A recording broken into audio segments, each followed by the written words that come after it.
You know the vibes. Welcome back to another episode of the Hoop Genius podcast, brought to you by NBA 2K24. Myself, Mo Mootsie, alongside me as always, the three-time NBA champion, BJ Armstrong.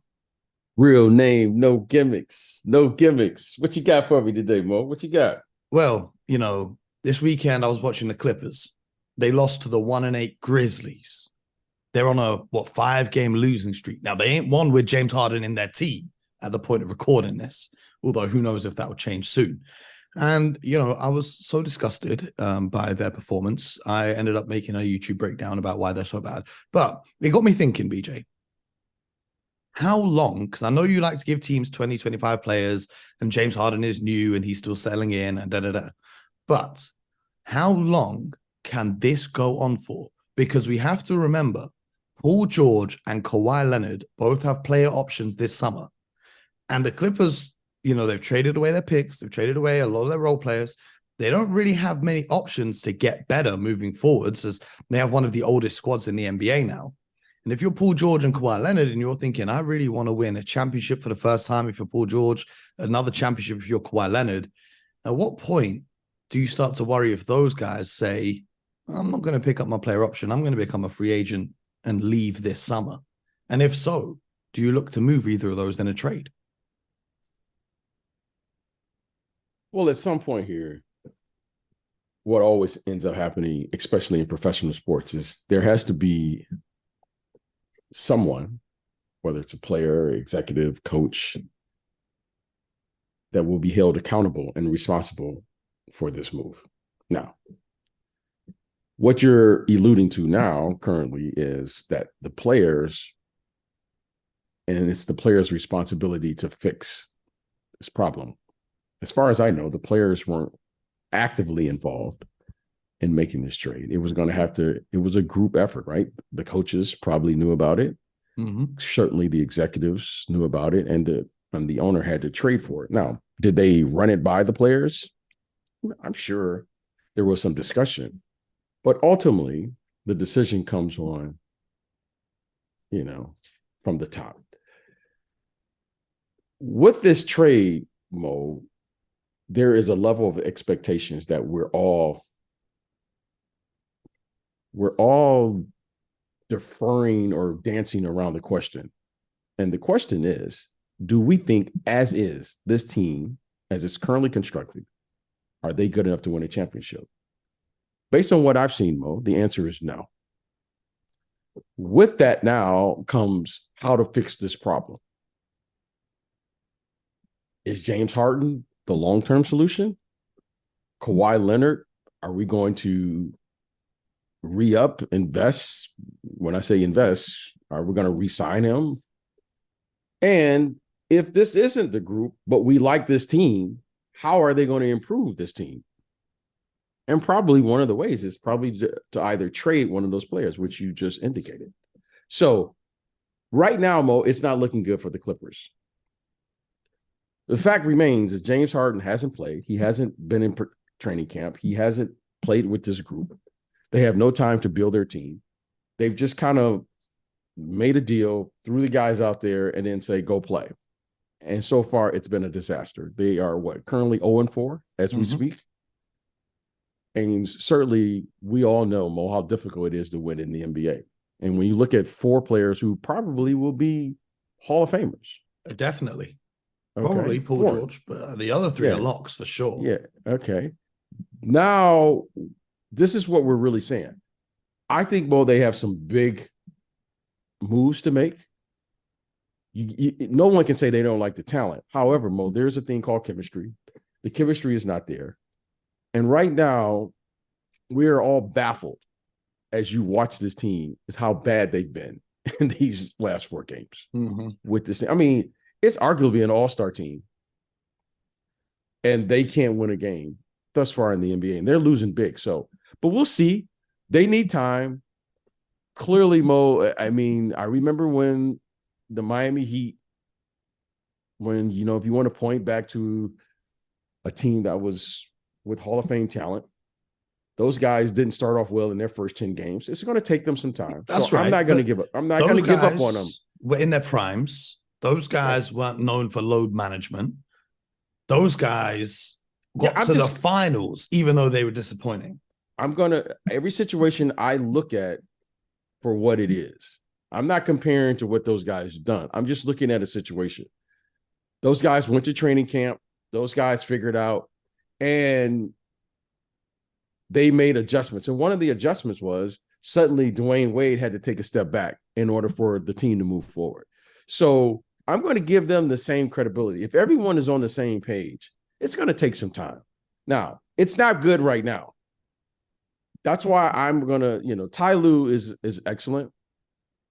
But if this doesn't turn around, Mo, probably in the next 7 to 10 games, I'm looking for some other moves to be made. And one of those moves is someone's going to have to be responsible for whoever, encouraged this move to happen. Okay. And that's how professional sports, that's the nature of the professional sports.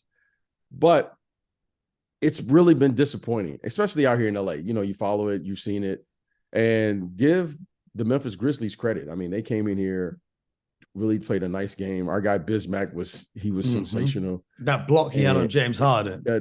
Yes, I mean, he was sensational. And then, we'll see what happens. But it's certainly it's been a very disappointing start since James Harden, has gotten on the floor, and they haven't been playing well. And that's just the bottom line of sports, professional sports, and whatever sport you're playing in. Well, they've got a tough time now because looking ahead to their schedule, they got some time off to kind of look through film and reassess things. Then they face the defending champion Denver Nuggets on Wednesday. They face the red hot Houston Rockets, who lost to the Houston Rockets last night. We're going to talk about the Houston Rockets in a sec. Mo, who did I say I'm looking out for this week? Who did you say? The Houston Rockets. You got to forgive me. It was my birthday weekend, BJ. I don't have too much of a memory about this weekend. I forgive you every day, Mo. Every day. well, about that reminds me, I found an old segment from when we did Heat Check from months before the draft in 2021. And I said, Alperen Şengün has got all-star potential and he can come in and be better than Domantas Sabonis. And it's happening in front of our very eyes. And I love to see it, him going head-to-head with his idol, Nikola Jokic. But the Clippers schedule, then they've got back-to-back games with the Spurs. They could maybe win one of them. But with their lack of size and rebounding, I don't know if that's going to happen. Then they've got to face the Pelicans, then the Mavericks, then the Nuggets again, then the Kings, then the Warriors, then the Warriors again. And then on December 12th, they play the Trailblazers, who you would assume that they can beat. So it's going to be a tough time. And you're talking about the next 7 games. It's going to be very tough. But let's talk about the Houston Rockets, BJ. I was supposed to release the video I made about Ime Udoka being the best head coach in the NBA. But this James Harden performance occurred, and I had to make the video about the Clippers first. So that video will be later this week. But the Houston Rockets, top 10 in offense, top 10 in defense, one of 4 teams to be the Denver Nuggets, the Celtics, I think the Sixers, and the Rockets. Those are the only 4 teams top 10 in both categories. On a 6-game winning streak. Everyone's buying in. Everyone's playing amazingly. What have you seen from the Houston Rockets? Well, it's been fascinating to watch because we all know. Well, I shouldn't say we all know.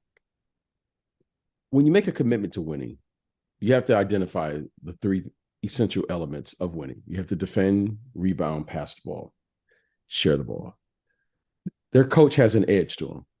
He has shown that he is a defensive-minded coach.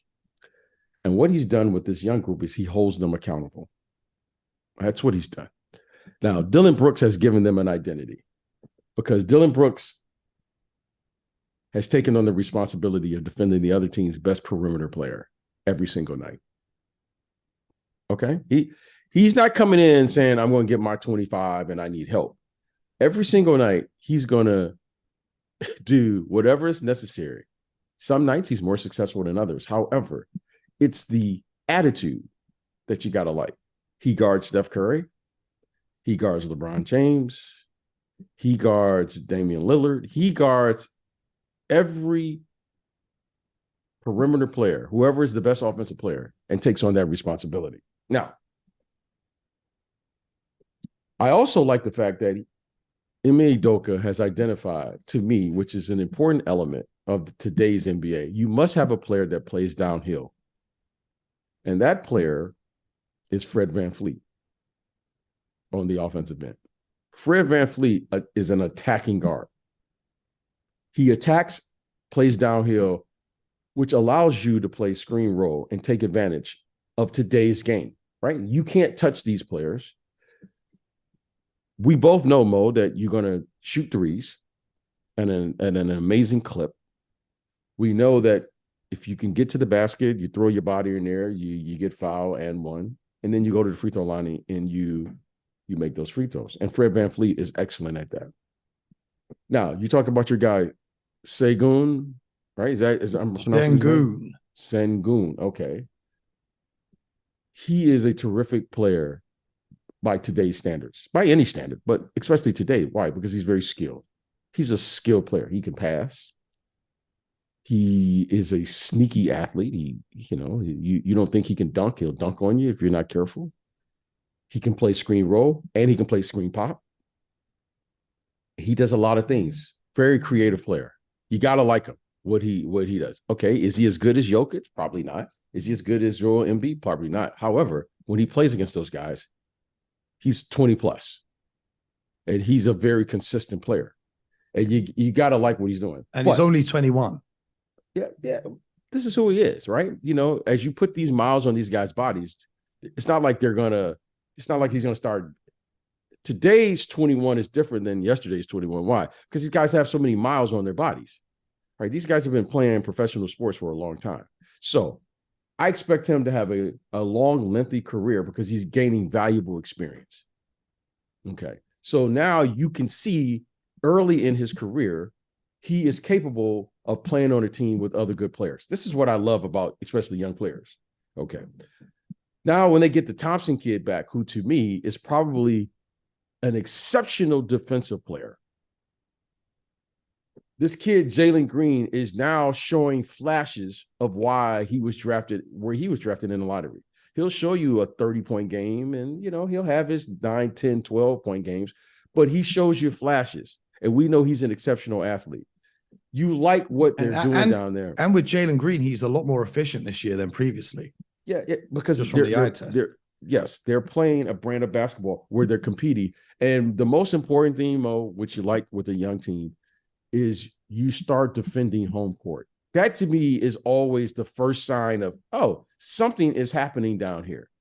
They are playing well at home. For them to win, I know Jamal Murray wasn't playing. However, for them to win against the defending champions says a lot. That's a good momentum win. That's a good win for any team, especially a young team. So you got to like what Ime Udoka has done. I mean, he's probably collapsed the timeline. Mm-hmm. You were hoping that they would play this way in the second half of this season. Well, they're doing it right now, which is not only going to raise the expectations. So the future looks bright there in Houston. I can tell you that. And they're going to only get better with time. The crazy part is, if we go back like 9 months or even less than that, if we go back to the start of the summer, a lot of people were talking about James Harden's going back to Houston this summer and how different the world of the NBA would have been if that move had taken place. So credit to the Houston Rockets front office as well. But speaking of coaches, the Denver Nuggets have given an extension to head coach Mike Malone just now, making him one of the most paid coaches in all of the NBA.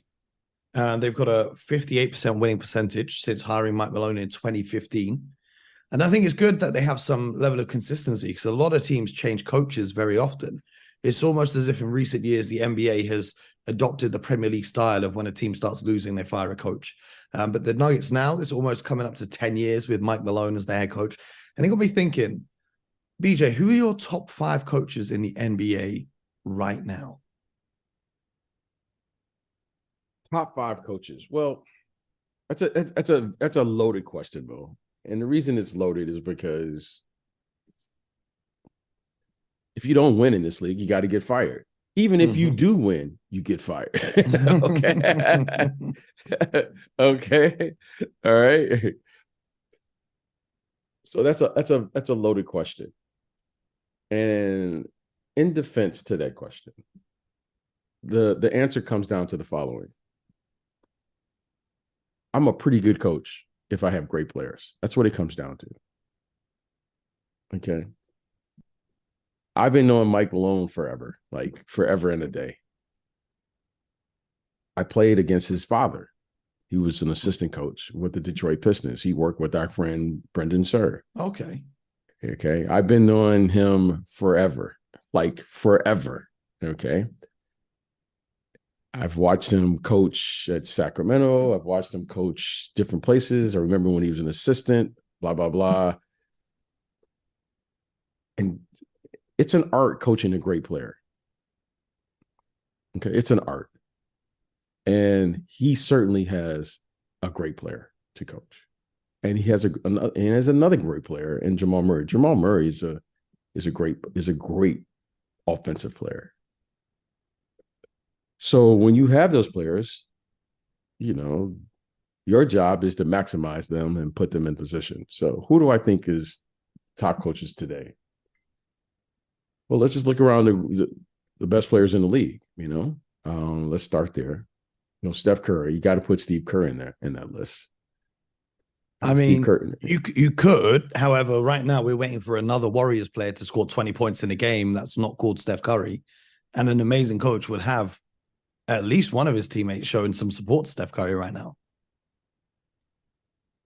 I love to put responsibility on people. However, as a player, it is what it is.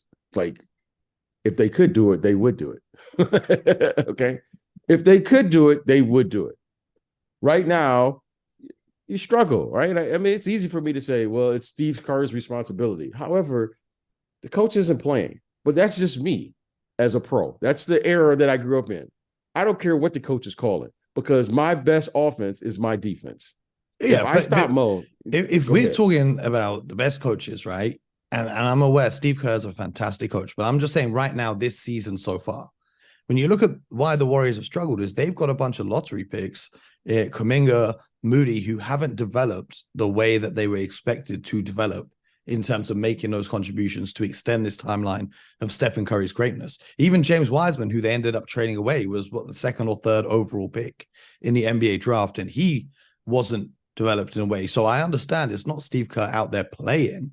However, at some point, you have to look at, okay, cool, we've got these young guys who need to develop and we need to put them in the right positions to succeed. And that's not been happening in Golden State. Right. That's one way to look at it. However, I will say this. All of those guys that you just named all won a championship too. Mm-hmm. But I'm talking about coaches right now. In 2022, and Steve Kerr could have been top of the list. But right now. Okay, you asked me. I'm just giving my opinion. Yeah. And I'll give you my opinion, and you can disagree with mine too. Yeah. I'm not arguing that. We can look at this a million different ways. They won a championship, and I know how hard it is. I think we all know how hard it is to win and develop. They don't mix. Mm-hmm. If you want to develop. Hey. That means they would have to move on from those players that they're currently winning with. So one of the requirements to win is experience. How are those players going to get experience when Steph Curry, Klay Thompson, Draymond Green, Andre Iguodala, and all those guys are getting all the significant minutes? It is what it is. Now, at some point here, the equation of what happens to an aging group will come down to this one thing that we all know. When it ends, it's always going to end bad. Age catches up with everyone. But when a championship run ends, it always ends bad. Why?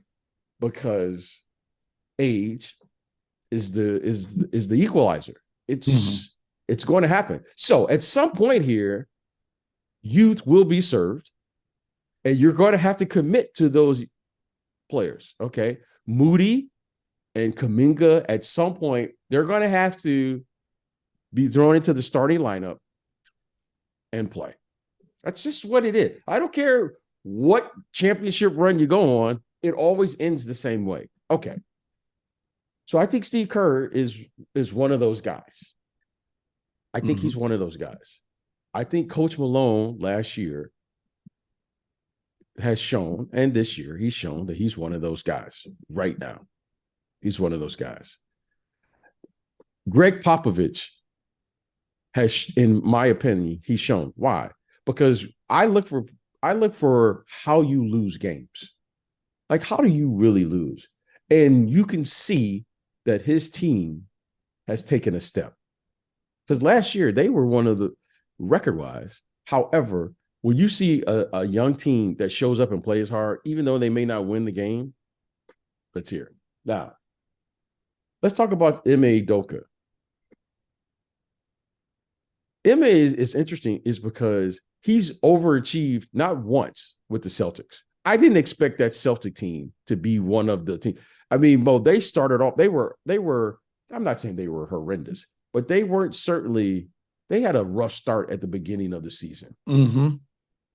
They were up until probably January, February time. That's what I'm saying. This wasn't like, you didn't expect him to be that bad. But Mo, the fact that he changed the culture,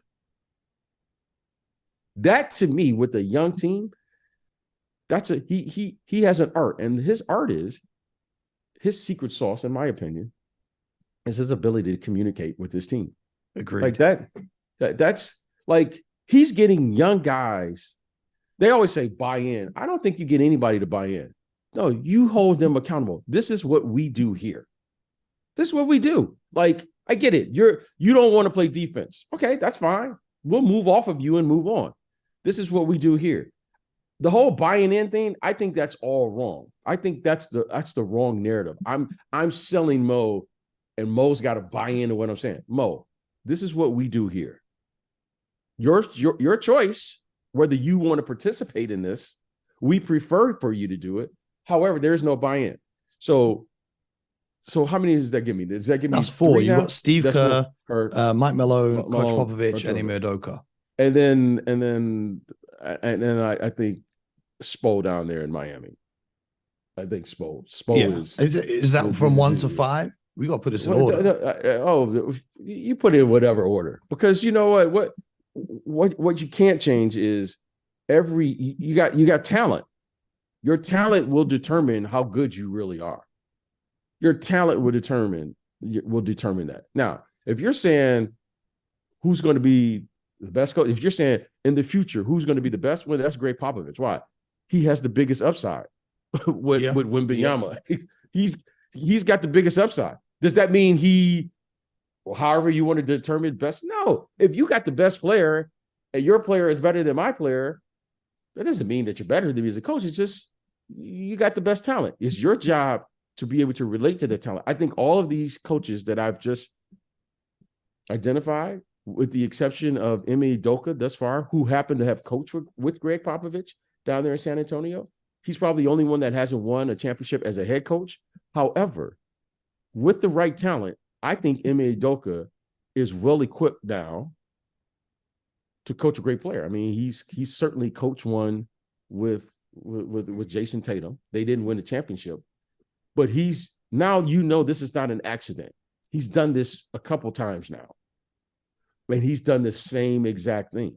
So I'm looking at him, and if I was a great young talent, I would be looking at the Houston Rockets, because right now the Houston Rockets are one talented player away from really doing something, because they have some good young pieces down there.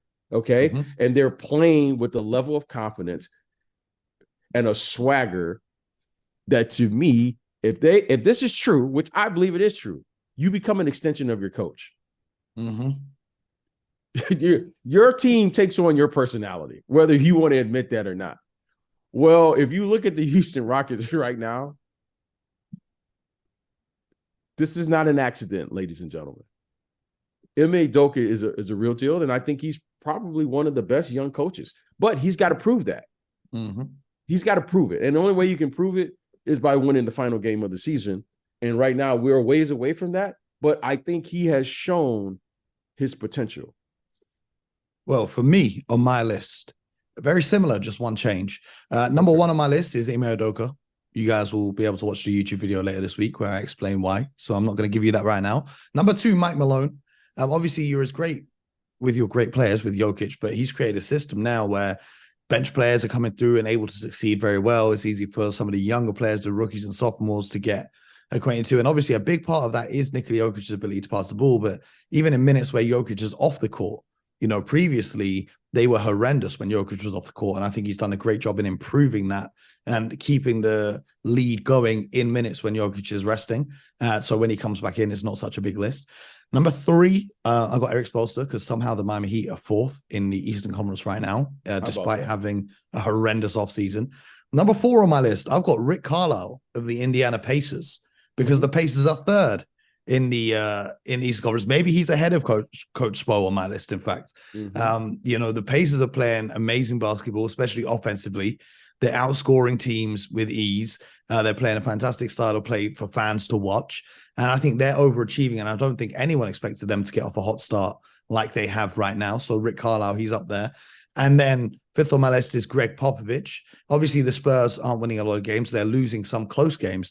But the thing that really intrigues me about the Spurs is they've got Trey Jones, who comes off the bench and plays the point guard position very well. However, he's starting to try and play Jeremy Sochan at point guard. Now, this doesn't make any sense from the out looking in because Sochan has never played point guard in his career so far. However, he's still young. They're a very young team. They're not trying to win a whole bunch of games this year. And if Sochan can learn to play that position, that not only gives them a huge size advantage with Victor Wembanyama on the court playing the 3 or playing the 4, Sochan at the 1, if he can improve his playmaking abilities and his self-creation scoring, he's a dog on the defensive side. He can rebound the basketball. He plays hard.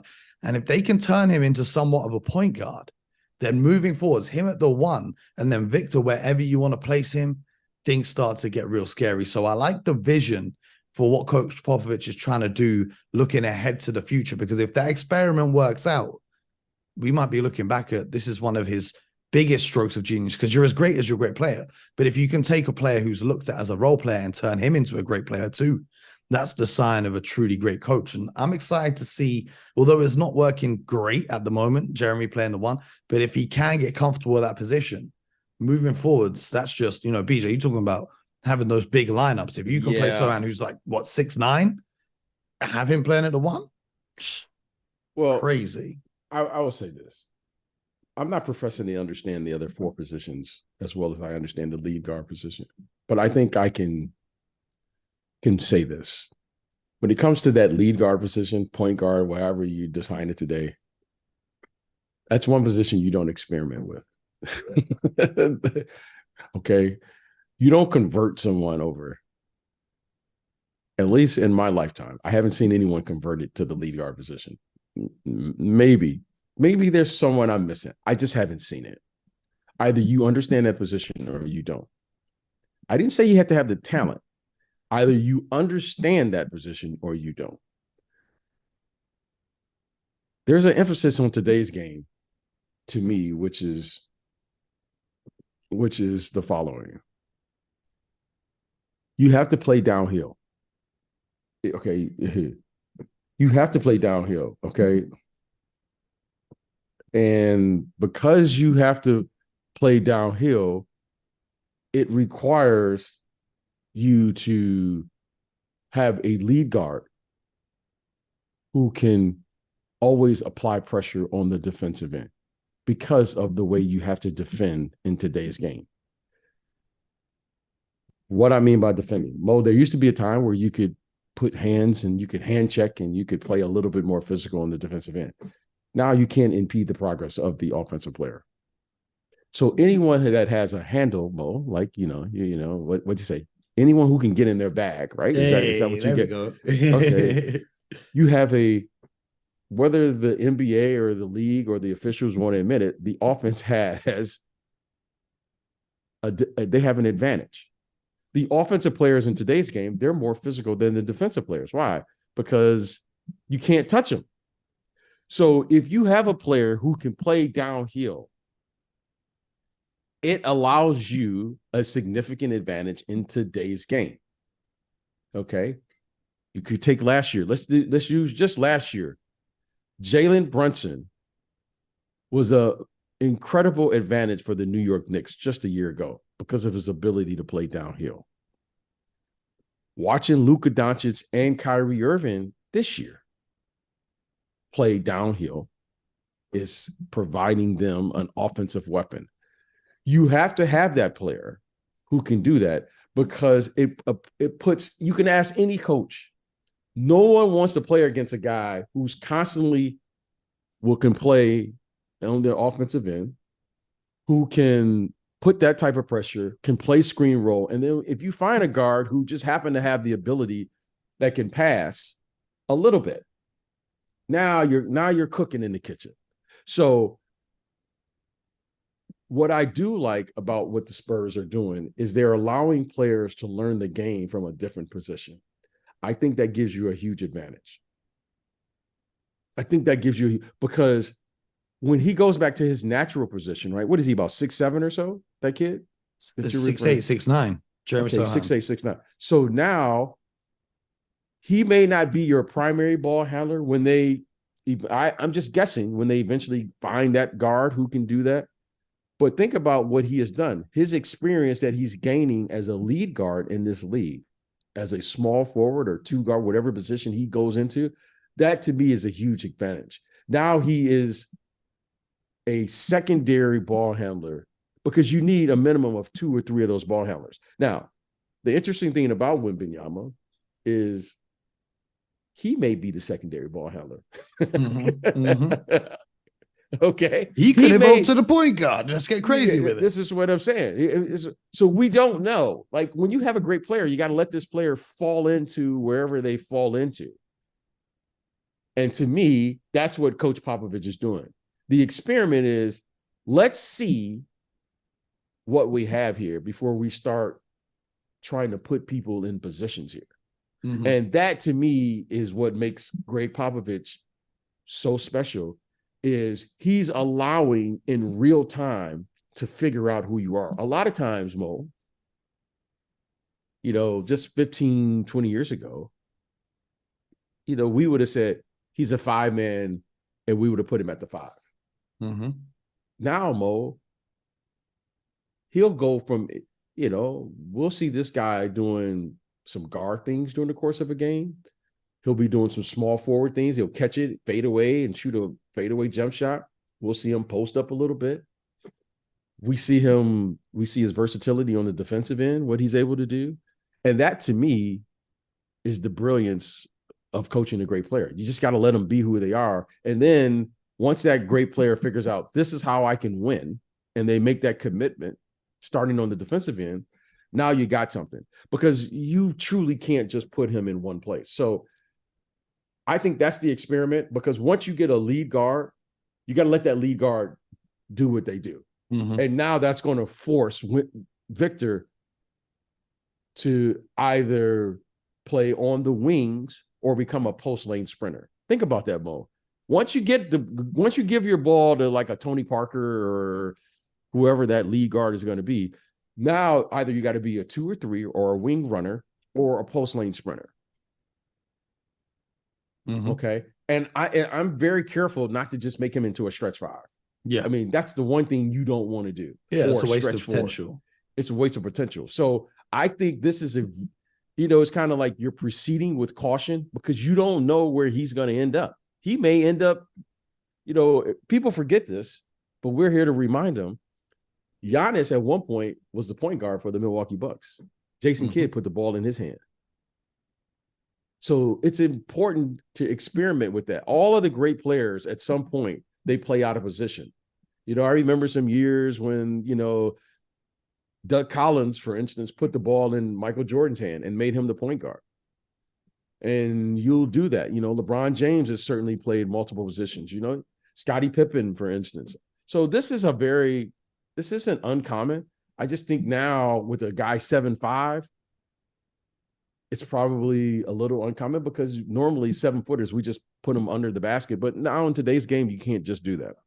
Well, I think another coach I need to shout out, who wasn't on my top 5, but Chris Finch and the Timberwolves, because, he's got Rudy Gobert looking like the defensive player of the year right now, and they're playing great basketball. Hold on, time out. Looking like, hold on. Well, this guy's like won that award. Like Okay. He won that award because no one else on that team defended. Let's just call it how it is. He won that award because nobody on the Utah Jazz could play defense, and he was just cleaning up their mess. But now he's looking like that same player, even though he's got great defenders around it. It's just a passing comment. But I think Chris Finch is doing great stuff. Timberwolves currently third in the West Conference. And they have he's not even in my top 5 now. He's a top 3. He's in the top 3. Anthony Edwards is top 3. Yes. Yo, you're crazy. You're crazy. Okay. All right. Well, I'm just saying. Top last 3. Last week he's in my top 5. Last week I say he's top 5. Now he's top 3. Yeah. Who's your top 3 then? Bro, you can name it. You go. You can name it. You said he's top 3, so tell me your top 3. Anthony Edwards, and you got 2 more slots. Jokic right and now, Giannis. yes. He's better than Steph Curry. He's better than Luka Doncic. Right now. Yes. However, I'm taking Anthony Edwards in my top 3. I don't care who's in your top 3. Oh, they're gonna love this one on TikTok, BJ. We'll see what the fans say. Yeah, Anthony Edwards right now. Better than Jason Tatum. Anthony Edwards right now, today. I had him as a top 5 player. This was before I told you this. Anthony, I don't care who's in your top 5. Anthony Edwards is in the top 5. Better than KD right now. Anthony Edwards' impact in today's game. Today. I'm not saying body of work, what you did yesterday, what you did last year. Today, right now, 2023 and 24 season, Anthony Edwards is a top 3 player, not a top 3 talent. That's his impact in today's game. I'm not comparing what you did. Body of work, okay, that's a different conversation. I'm saying right here, right now, this moment in time. So if you wanted to win a championship this season, okay, and you were drafting players from scratch, and Jokic and Giannis are off the board, you're picking Anthony Edwards over everyone else. I'm picking Anthony Edwards right now. Okay. Right now in today's game. I see the two-way vision. I see it. That young man right now is an embodiment. I can't think of another wing player right now. I can't think of it that's having the impact that he's having on no one can guard him on the offensive end right now. No, and I'm going to say this again. No one can guard him on the offensive end. And arguably defensively, he may be the best wing defender in the entire NBA. And it's taking on the challenge. Okay. Okay. And we can go through the list if you so. I'm saying, okay. You can make a case. There's some great wing defenders in the NBA. You can make a case. I don't think it's clear that I don't think it's clear. But he's in a conversation of great wing defenders right now. And I think when it comes to the shooting guards in the NBA, I think he's the best shooting guard in the NBA right now. And when you put the overall package together, there isn't a better wing player in the game right now. Like right now. Like right now, today. I can't. Now, does that change next week if someone evolves? Yeah, of course. Everything. That's why I love to say everything. This is what makes the NBA great. You have every night, you have an opportunity to prove this. This young man right here, he's like unstoppable right now. And he's bringing it. I'm like, oh, okay. He's doing this against top-notch defenders. He takes on the matchup against your Celtics. Mm-hmm. Mm-hmm. He didn't duck. He's not ducking the action. He's going out guarding the other team's all-star players. I'm not mad at it. I'm a huge fan. That's what I'm saying. Now, if you said to me that you're taking other guys, okay, you can make your argument. Right now, he's a top 3 player in the I'm looking at the MVP race. If he's not in your top 3, you haven't been watching the NBA. Thus far, if you said today, I can't think of 2 other guys that's playing like just you saying significantly better than him right now. And who would you hit in that list? Like Jokic and Doncic. Okay. I could get crazy and say Maxey right now. Okay. Embiid. Okay. It's early. We have to see how it shakes early, out. But I'm not mad. I'm not mad at the take. But is Anthony Edwards' name there? Hell yeah. Absolutely. Now we can. Anthony Edwards. I mean, he was the best player on the USA team. Mm-hmm. And right now, if you were asking me who's the best player right now from America, right now, it's Anthony Edwards. I like that. Let us know in the Discord what you guys think. Let us know on social media. Make sure you subscribe to the show, YouTube, Spotify, Apple. We'll be back tomorrow with more from the Hoop Genius podcast. In the meantime, you guys know what to do. Get buckets.